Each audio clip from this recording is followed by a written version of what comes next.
You're listening to the Chartographers.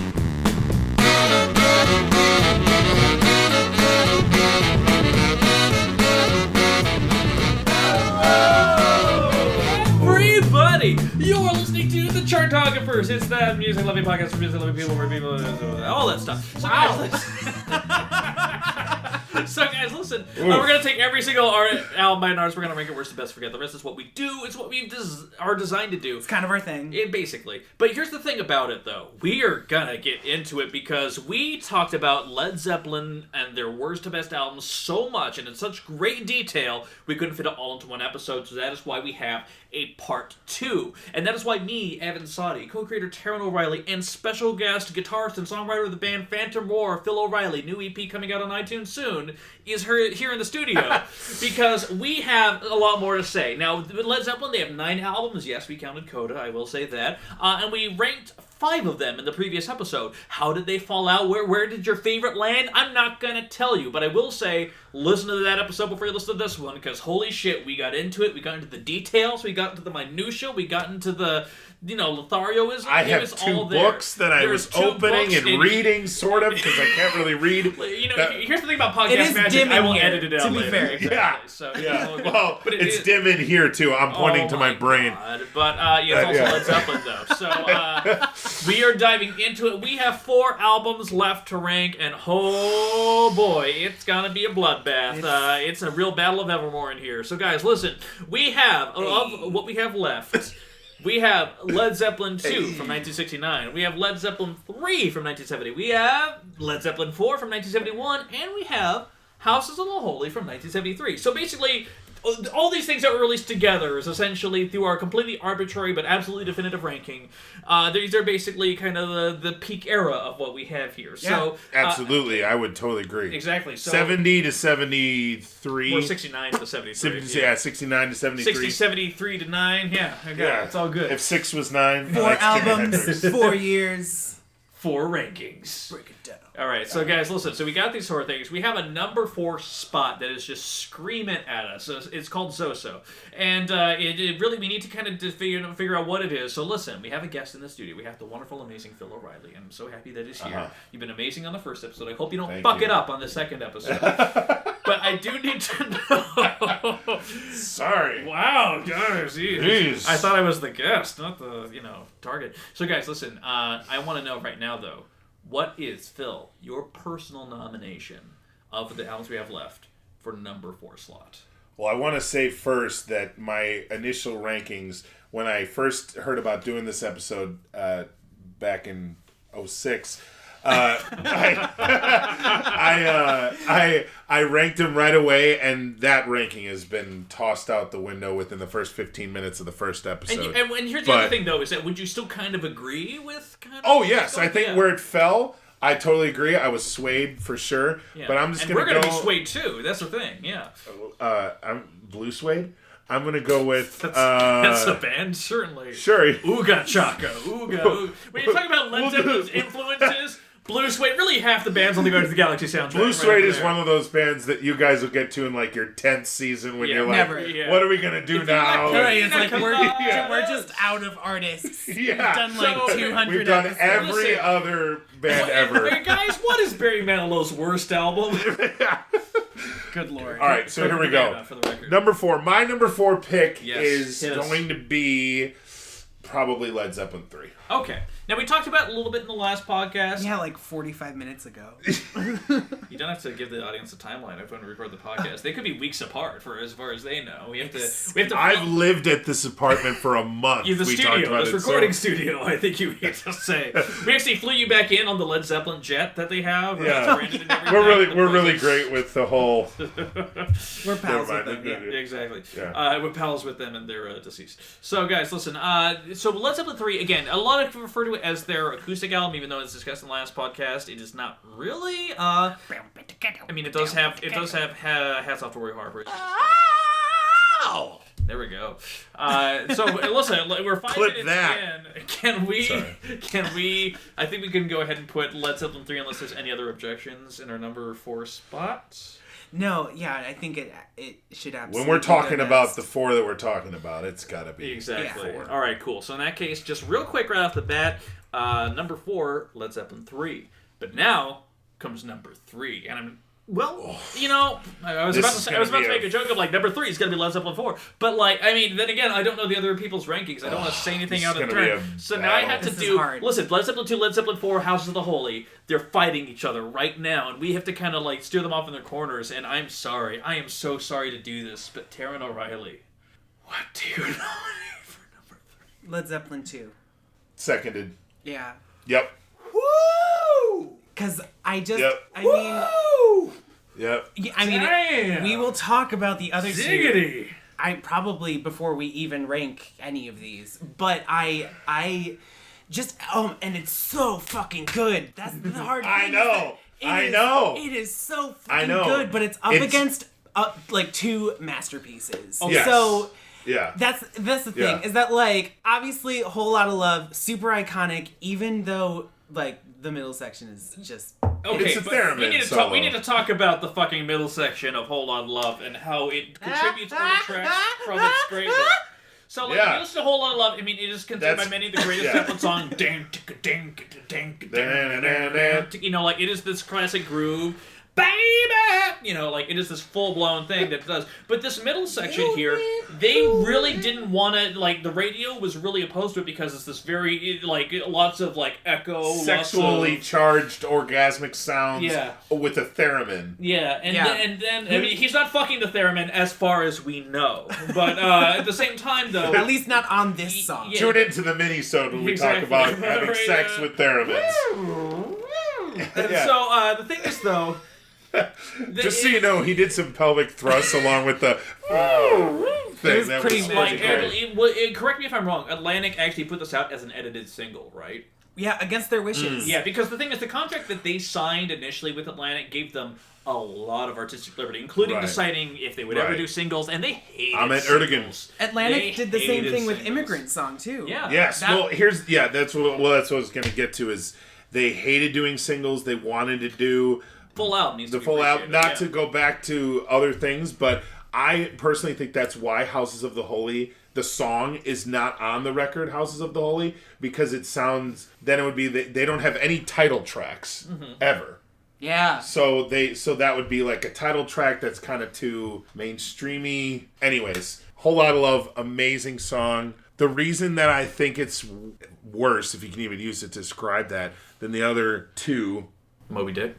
No, not Moby Dick, because Moby Dick, the studio version, is annoying. The live versions more than make up for the And here's studio the thing, version. I get that, but at the same time, when we're talking about the albums, when You're listeners right. of this podcast will go out there, they're You're going to right. listen to the studio version. You're So right. You're that right. You're right. You're right. Comes into consideration. You're right. You're right. Okay. You're right. Are you right? You're right. All right. All right. So, New bumper sticker, guys. Yeah. Chartographers, a merch store. you're right. You're right. You're right. You're right. Phil you're O'Reilly. Are you right? You're right. But yeah, the thing is that, like, this album, here, a lot of people, I think the conception... Lovin'. She's just a woman. Okay. By the way, they hated that song, and they don't. Good. I hate that song. Right, exactly. And it's so funny that rock radio always plays Heartbreaker and Livin' Lovin' Made She's Just a Woman Wait. together. Oh. They do, because if you listen to it, they go right into each other, Sure. which is whatever. Right, exactly. But you're right. But It's like Livin' Anthony Lovin' Made Connigan in the it. Livin' studio, Lovin' yeah. Made is kind of a crap song. That is Totally literally, crap I think, the song. worst song on this album. By, like, a sizable margin. Right. I would agree. Right. Even with the fucking drum interlude in Moby Dick, like, I would still say that Livin' Lovin' Woman 8 is just... it just feels so idiosyncratic, because here's the thing. A lot of people, the perception is that while Led Zeppelin 1 was this raucous blues-inspired rock debut, Led Zeppelin 2, a lot of people refer to as basically the basis of hard rock. Like, hard rock Absolutely, bands I would lose agree. this. But it's weird, though, because it doesn't really feel like a rock album. Like, there's so many different types of new flavors that they bring into this mix. Here on this Sure. one here. It's again, like, their albums nicely bridged together. Like, this is clearly the bridge between 1 and 3, not just in the number sense, but because, like, the experimentation on 3, you start to see little hints of stuff on there. Like, Thank You is a little bit hues closer to a pop song more than anything else. Yeah. Oh, absolutely. Yeah, and the as Lemon song poppy is a little bit as that rockier. record gets, I think that's for sure. that one. Lemon song is definitely just like we're still a blues band and this is Absolutely. what we do. But the thing is, There's no with chorus. Lemon Song, There's no chorus. and Yeah. it's a full 6 minutes, and when you get to like the 4-minute mark, he's still doing his like blues. Obviously, the vocal is like the same Huge melody, jam, he's yeah. but they do like it's like a bass solo and a drum solo happening at the same time. Mm-hmm. Like that's the thing is I have said before, I would be okay if I never heard the blues chord structure again in my life, except that Led Zeppelin successfully, not always, but they For the most part, successfully yeah. make it very interesting. They make it Absolutely. visceral. And they make it. that's why they're the best, is because they Yeah. take the blues structure and they start with it and then they fuck with it. Well, And- because I mean, if they did the Fleetwood Mac thing where they were just covering a blues song, that's fucking boring. I mean, legitimately it is, because you're just covering a blues song. You have to take it somewhere. You have to add a grittiness to it. You have to be like, well, what if we turn the amplifier up? What if you added some like rawness to it? There? Right, Like yeah. you can toss something on the mix to Right. make it worthwhile. Right. Well, and if we're gonna get into more guitar work too, Heartbreaker, the solo on Heartbreaker is commonly quoted by guitar gods like Joe Satriani, Steve Vai, as Eddie Van Halen, as being like, I heard that and I wanted to know. I wanted to learn guitar so I could play it. I mean, Yeah. it's the first. In my opinion, it's the. I mean, this is before we have Eruption, before we have all those like guitar shredders in the late '70s. This is like, I don't know of any other albums at this time, and if there are, correct me, but that had like that kind of guitar solo, like just shred. I mean, he's shredding. He's just ripping it up, and then they kick back into that groove. But It's again- it's so great, and which is why I wish groundbreaking, that Live and Love It wasn't paired with it. 'cause I know. it But the other ruins thing it. about it, though, anyways. is that, like, Led Zeppelin 2, again, Yeah. it's still considered a hard rock album, but, like, Ramble On, again, that's more of a pop rock song than anything else. Yeah. It's very Right. light, lifting, It's- acoustic It's their melody. first rock dip into the on the Tolkien chorus. stuff, too. Yeah, yes, it is. First yeah. dip into the Tolkien stuff. But also it plays into Yeah. this whole thing that they did. They did a little bit on Led Zeppelin 1, but they really did it here of the quiet, loud dynamic, too. Yeah. Because, like, here, Yeah. like, Ramble the On... switching between the acoustic and the electric. Because then Yeah. when that chorus comes in, Ramble On! Like, it just kind of, like, shocks you out of the system. Like, For the sure. volume goes way up. And like, oh my god, exactly. And then this nice little acoustic cool down in, like, this constant strumming. And just to go, so we hit all the tracks. What is and what should never be. Phenomenal. Great song. That's like, another. That's casual, another. so That's another glorious. classic. Like that's Plant just being totally loose with the vocal at the beginning, and then it kicks into some great hard rock. And then Bring It On Home is another blues classic that Better you than know, Moby Dick is what you're saying, right? But again, we talk about all great. these great moments, and why are we putting it at number 3? And why because are we not the putting it other at number 1? the other two are just. They're, I mean, Is it the other just two. that, or is there something else to it? I don't know. I think it's for me. It's just that. I mean, the other two Yeah. are so Yeah. flawless that, and we'll I of won't course say find the flawless, flaws, yeah. but Yeah, Right. I know. But, I would even go as far as to say, and I'm sure this will be controversial, I would argue that none of their albums are like end to end flawless. No. Really close at times. Zeppelin 4. near Well, perfection. we'll talk about it in a We'll second. talk about it later. Exactly. So that being said, though, I have a feeling like this hard. is still like, because they were in the studio so much, they were expanding their sound a little bit. This still feels like a collection of songs, ultimately, a really good collection of songs, but not Absolutely. like with any It's- grand intent. It's not cohesive. Right, And exactly. that's Absolutely. the other two albums that are left are definitely very cohesive. They were coming from a they very have specific place. a mission. Right. Absolutely. So in that case, let's go ahead. If we're all okay with it, let's log in Led I Zeppelin am. 2 at number 3 for this part of the podcast. That's fantastic. Okay, and now, guys, guys, listen. We got number 2 and number 1 left. We have Led Zeppelin 4 and Houses of the Holy. That is what we have left. So, You'd think it would just be easy based on what, but it's not. There's. It's I mean it is it's easy for me. Number 2, Yeah. number 1, number 2. I feel like I'm getting Evan, I don't know glasses. that you've nominated anything. for this part of the Yeah, what do episode, you? no, I go, what do you I go think? around in What do you circles. think? My controversial hot take is I would say that the album I would put at number 2 is not the rock album. I would say the album I put at number 2 is very much the pop album. And I would say it's very distinct from the rest of their career because it's not their crazy eccentric experiment album. It's not their Back to the Blues album. It is very much their pop album. And that is a rare thing in the long scale of it. That's right, guys. In number 2, I would nominate Houses of the Holy. Now, here's the thing about it, though. You gotta keep in mind, Led Zeppelin 4 has a reputation. Led Zeppelin 4, a lot of people still know as the album that has Stairway to Heaven on it. There's a lot of people that will still, casual fans listen to this podcast, and there are casual fans looking at you, Brad. The thing is that, like... Damn it, Brad. You casual listening You bastard. only like Led Zeppelin for Stairway to Heaven. Yeah, name another song, Brad, right now. Brad, I expect your email. You can't say anything.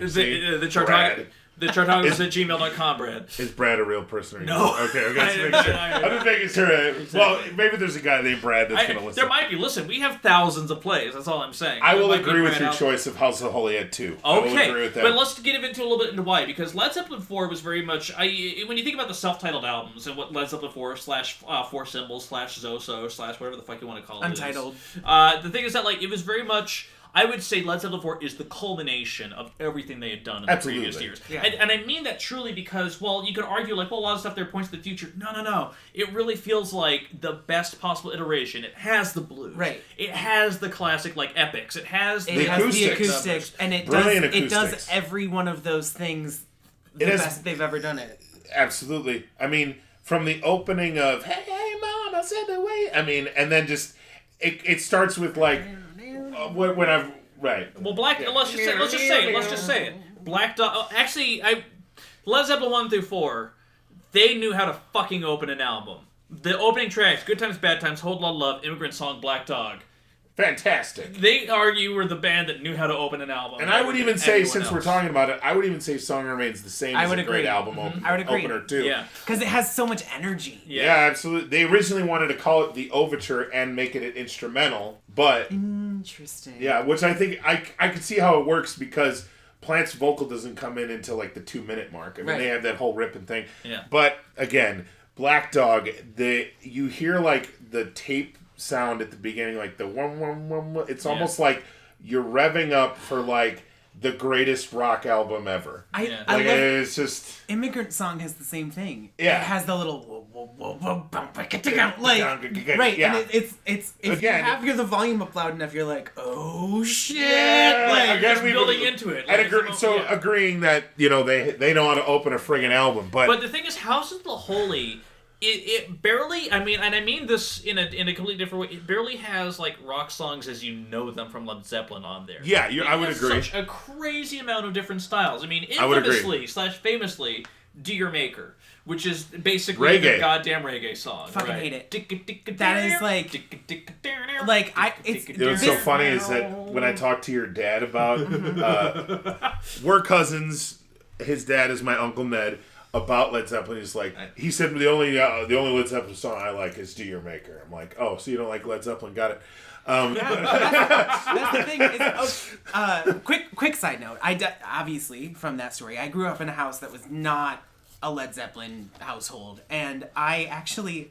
I think I stayed over at a friend's house one day and stole this t-shirt that I'm wearing. The Led Zeppelin t-shirt. And then because I was wearing a Led Zeppelin t-shirt, I was like, I guess I should probably get into Led Zeppelin so I don't sound like an asshole in case someone talks to me. I think the shirt's cool. Literally that's, it looks like a cock. So that was... Yeah. It's the first album cover. Right. It's the Hindenburg. And it's the Hindenburg, but yes, it does look that way. But it's also it's screen printed on a t-shirt and then it's faded. So sexual innuendo again? Whoa, what? Rock and music? What? But anyway, and rock and/or roll. And then when I did that, I was like, holy shit! What have I been doing?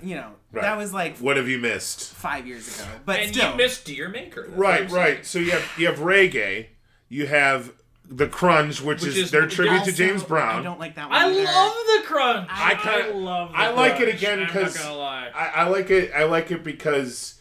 The lick is great. I could see why you wouldn't like it because it's certainly not one of the repetitive. best. Very, which funk does, but funk keeps the energy going and it switches up. It's a vamp. That's the thing. Yeah, it's sure. a pure vamp. They just don't. And they made no doubt about how much they love their idols. I mean, that's why the infamous hot dog off Into the Outdoors, clearly their Elvis Presley riff. One time Elvis Presley actually showed up at one of their shows and they freaked the fuck out. Absolutely, right. And I've heard that one. And for them to, being so ensconced in the fucking goddamn American blues music, for them to also get into a little bit of funk, and then, at one point, this goofy riff that they just write in the studio, fuck it, let's record it. For them to do that for James Brown, they're like, of course that makes sense. I kind of love that there. But But then again, at the same time, you also have the Rain song. And the Rain song is just, I feel like I think it's fitting that the Rain song and No Quarter are on the same album. Yes, because I feel like they are just different, like nary kind of like, overcast cloud acoustic numbers. No Quarter is another one that becomes an epic in the live shows because you had Moby Dick was Bonzo's song. Yeah. You had songs like the Rain song that really show off Plant's vocal. Obviously, Dazed and Confused is Page's tune with the violin, bow solo, all that. And No Quarter kind of becomes Jones's song because it becomes the organ solos. It becomes a 30-minute epic of organ solo and just like. And I'm not making a sexual innuendo there, but I've heard a couple organ solos if we're gonna get that way. Yeah, but we'll save that for the mini-sode. But yeah, so No Quarter for me is like when that guitar riff hits in for the first time. That I mean, that's just like that's metal. That's metal. That's a metal and riff. it's just like if you love rock, that's like ecstasy. Yeah. That's like oh yes, this is exactly. They're in a minor key. His vocals have that cool like distortion on it. This is one of the rare times that a vocal filter on Plant genuinely works so well. Because again, he is such a pure, raw, animalistic, like screech to what he does. That like when they treat it on other songs, it doesn't sound as good. Here, it's fitting. It's like he's playing a character almost. And it really, exactly. This is definitely a song where it feels like a soundscape. Like they are building. Yes, good they word. Are building soundscape, a world for sure. with this for track, sure. and so I like the filter helps tell that story. Yeah. If we go with really quick too about the Rain song, that allegedly that was George Harrison coming to them and telling them that they didn't have any love songs and they needed a love song. They had ballads, but not love, like straight ahead love songs. Sure. So that's why one of the reasons why they wrote it. Over the Hills and Far Away is a classic example of mixing electric guitar riffs with. It's kind of, in my opinion, it's what Ramble On started but perfected. Yes. It's so. Absolutely. It's so great. It starts with that awesome little acoustic riff, and then just kicks into a great. It's just a great jam, and it's got a cool little outro thing that settles nicely, and then I would say The Ocean. The Ocean. We've done 4 already, and now we're steady. And then they went 1, 2, 3, 4. Kicks into awesome. The Ocean was used a lot as like an encore. It's great. It builds nicely because it starts off with that ba ba ba da now awesome, and then goes into like like I'm air guitaring and they're both looking at me like I'm the only one not drinking tonight. Yeah. So far, happy our minisode after this. Yeah, right. But but that's the other thing too is that I feel like House of the Holy. Again, I refer to it as their pop album because although there are rock moments on here. It feels like the first way, but yet at the same time, it doesn't feel like cloying. It doesn't feel like they're trying to do. It's not like Into the Outdoor, where it's like there's these fucking All My Love. Kinda, That's definitely it's the difference. Done right. In Through the Outdoor is them trying to do this like synthy pop thing, whereas like House of the Holy, it's just what it just is. It's just and it's and great. they're just having fun. And weirdly enough, the genre hopping they do here, I feel like when I listen to House of the Holy, I get like the whole spectrum of different colors and textures and genres and styles. Absolutely, even more so than the double disc Physical Graffiti. And I think that's interesting because you have so many more songs. I agree. So many I'll more agree with that. I mean, and that's why I would put it at number 2. But here's the question: because of. You put it at number 2. What's keeping you from putting it at number 1? I'm just gonna say it. Do your makeup. No.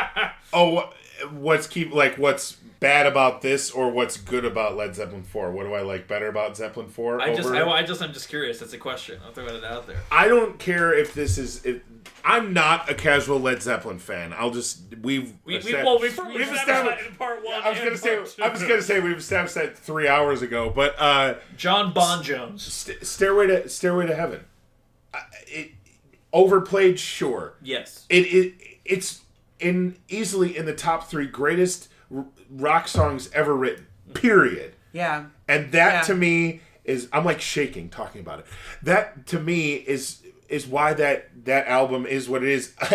That Stairway to Heaven alone is enough to put Led Zeppelin 4 at the top, in my opinion. But then you add Black Dog, Rock and Roll, Misty Mountain Hop, When the Levee Breaks. I mean, Going to California, all of them. Well, again, the other thing about it, though, is I feel like Led Zeppelin 4, it's so effortless in what it does. Yeah. The thing is that, it's rare that you have an album that feels epic like that. Like, you can argue, like, Hotel California. You can argue, like, all these other things. Sure. This is one where I feel like they had been building up to grandeur before. Because, like, Led Zeppelin 3, they've had epic songs, but rarely an album that feels like an epic. And it's hard to say whether or not it's just the aesthetic of, you see this cover of this old man bending over with a bunch of sticks on his back, that you're thinking like, oh man, what's the story trying to be told here? It feels consistent all There's the way so through. much, and just so much surrounding the album. They recorded it at a cool mansion in Wales. There was the first time they used the symbols, which kind of like then the occult thing comes about. Atlantic said, this is going to be suicide. You're not even putting the name of the band on the album. Mm-hmm. You're just going to release it. And however many records it sold, 23 million or however many later. I mean, it's the pinnacle of... It's my favorite rock album of any artist ever. But it's also... It's so easily number one. It's so... Well, yeah, no, I would absolutely agree. I think that it's... I mean, I would say my weakest tracks on here, as far as like a songwriting level, are Four Sticks and When the Levee Breaks. Yep. And the thing is, though, that if they were on like almost any of these other albums, I'd be talking about them as a highlight. Yeah. But like, because they're up against, I mean, like when. Not to go back to Stairway to Heaven too much, but like... No, let's go back to Stairway to Heaven too much. I'm sorry. Stairway to Heaven is like the perfect build. Like, it is textbook. That is how you build to a finale. And like the first time that like open guitar like strum comes in over the chorus... Yes. And talking about guitars on that song, Jimmy Page used something like 6 different guitars. There's a reason. You can tell. Page, I don't fact check me on it because I'm not sure if this is totally true. Facebook.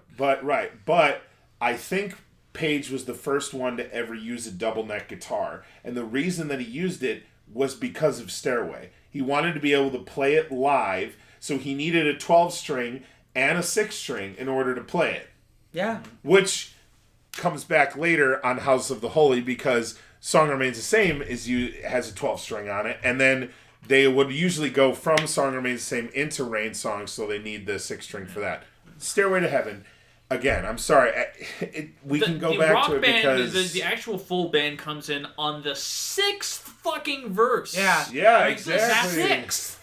That's crazy. Like fourth minute. The fourth. It's 4 minutes in, halfway through the song. Yeah. Then the full band comes in. Yeah. Right. It's like. But they come in and you're like, oh yes, that was the exact right moment to add them. Yeah. Spiraling into an insane guitar solo with Plant coming back and doing like what he does best, which is this wailing vocal that it's just like. Well, and then it could so easily get into a cheesy like bow like big ending, and it doesn't. It ends with him just saying, "And she's buying a Stairway to Heaven." Done, and you're like, ah. But on top of it, though, here's the thing about it, though, is that, again, this is like their biggest consistent through line. You broke the red, by the way. The thing is, you get the most consistent through line because this is the album most enmeshed, because around Led Zeppelin 3, this is around the time that Jimmy Page was really starting to get into, like, occult stuff. Like, he was fascinated by it. He wasn't actually practicing occult, despite what the British press actually said at the time.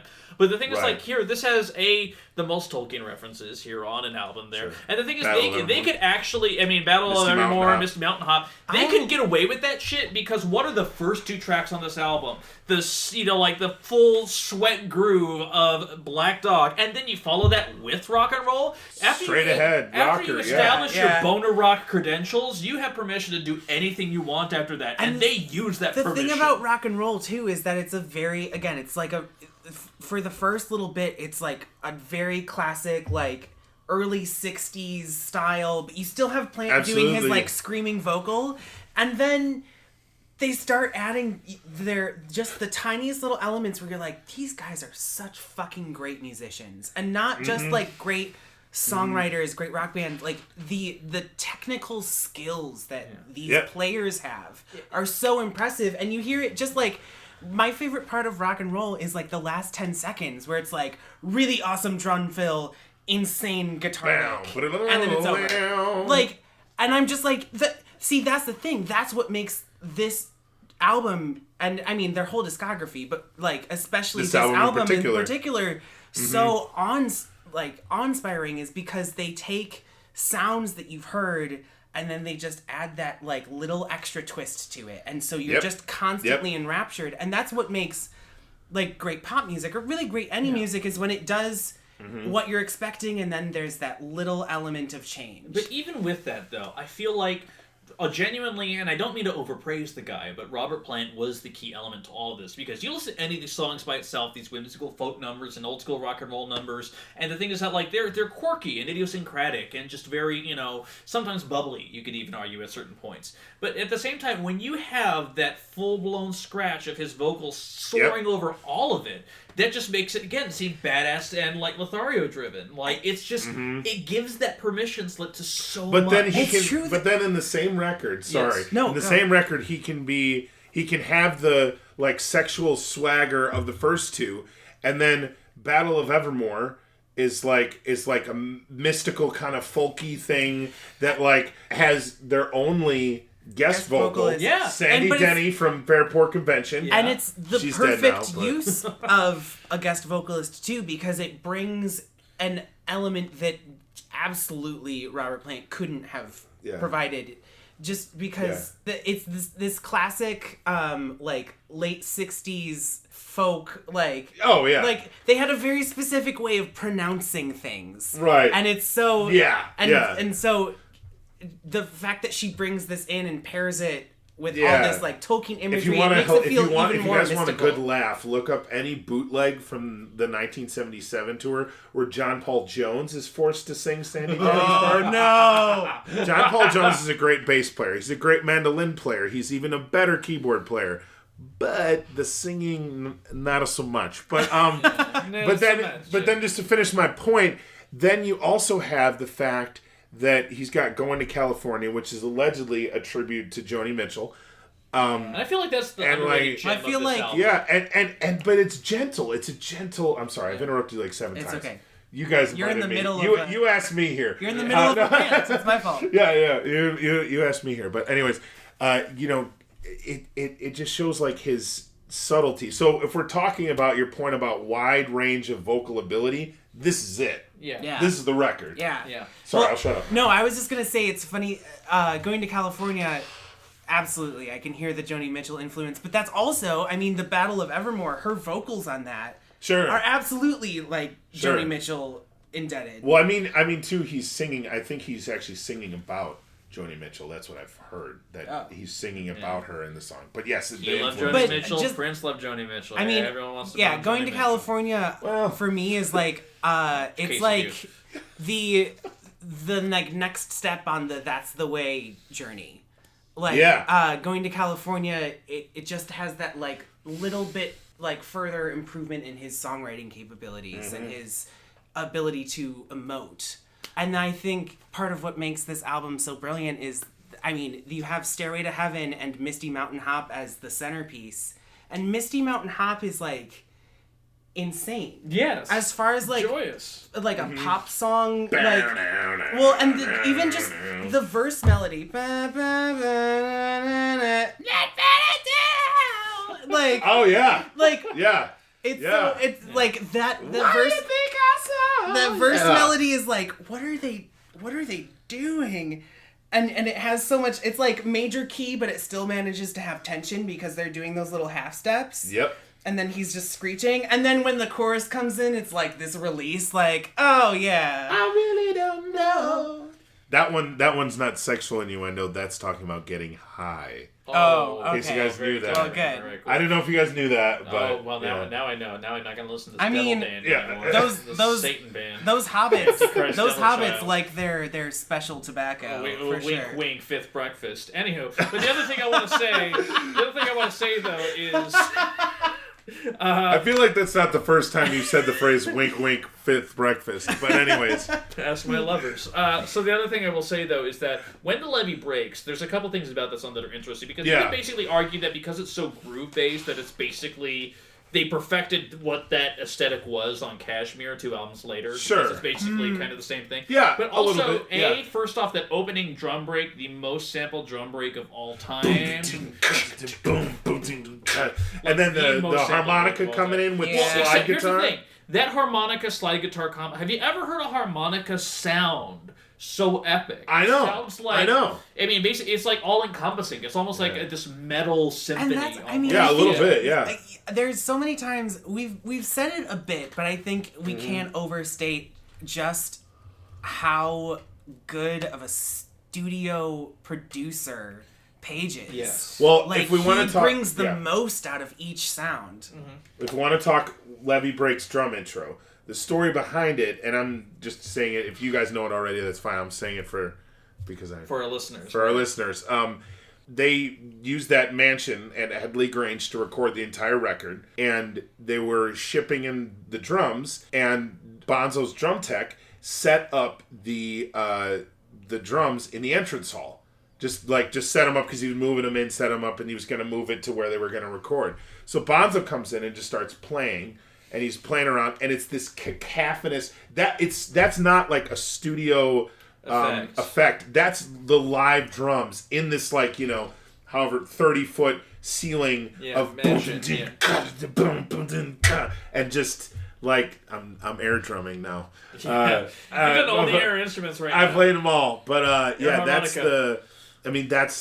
that's right there. We're talking recording, producing. I mean, that's the. Well, yeah, and I was It's so simple because nowadays you would just put a digital effect on that. That's like Echo. live. Yeah, that's exactly. Yeah. that's awesome. Well, and he did that on the earlier records too. Part of how they got Yeah. this specific sound was they put mics like right on the drums and itself. right on the amps, and then they also put Another a mic. mic like 30 feet away, Mm-hmm. and so you got that close sound, so you That can immediate mix sound. it exactly how you want. Right, but then you but also then the have after effect. That the delay. echo, the Yeah. after effect, and Yeah. and sort of he blended the two, and that's how like a bunch of these songs. Obviously, the technical playing aspects are so original, but some of the producing techniques that he pioneered were so revolutionary too, and you really.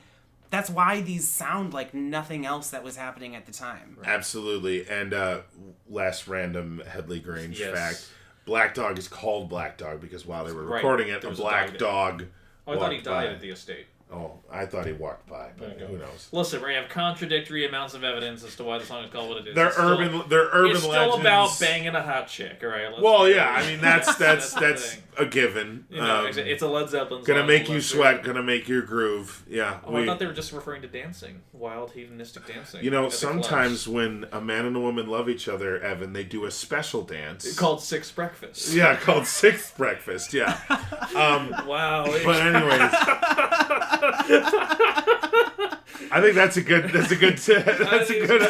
outro note right there. Exactly. So that being said, I think we can all agree on this pretty Number two. incredible thing. Now, all right, let's just real quick go through it for the ones that we've done for this episode. Number 4 was Led Zeppelin 3. Number 3 was Led Zeppelin 2. Number 2 was Houses of the Holy. And the number 1 Led Zeppelin album was the Honey Drippers, that band that you love and know back in the... No, I'm just kidding. It was actually Led Zeppelin 4 right there. And Phil is bringing out a piece So now of here's cake. what I wanted. Here's what I want to do. God. Here's I want to see how my your personal list. Wait, save it for the happy hour. Yeah, Okay, yeah, so okay, for the I'll happy save hour, it, we're going to sorry. go into it. In the meantime, though, listen, we still had a great old time, and we Yeah. ranked all of Led Zeppelin's albums all together, it's kind of A Herculean task in itself. It's kind of insane that we actually did this. It's crazy. Achilles would be proud of us, is all I'm saying right now, and Apollo, and all the other different guys Achilles that would they not be celebrate. proud of us Exactly. because we put him last. You know, also Achilles. also,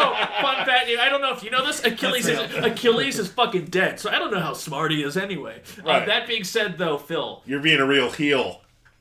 I was about to say. I nailed I was it. about to say thank you for being on the podcast, and then you said that. Oh, I don't know what it No, is. thank you. Thank you so much. It was great. It was fantastic. Thank you, guys. So great. Yeah, and on top of it, Taran, I mean, this has been a journey, is what this has been. I genuinely don't think we would have been able to do this in season 1.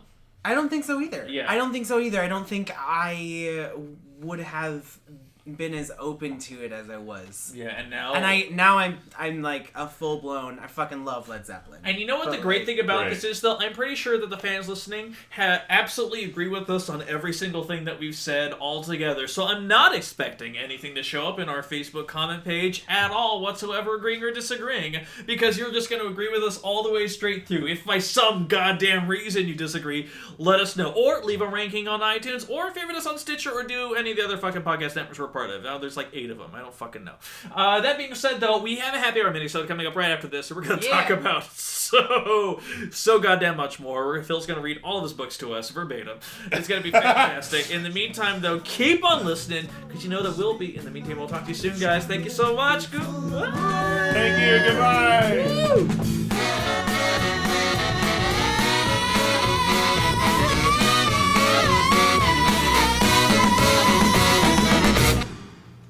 You're going to right. listen to the studio version. You're so right. You're that right. You're right. You're right. Comes into consideration. You're right. You're right. Okay. You're right. Are you right? You're right.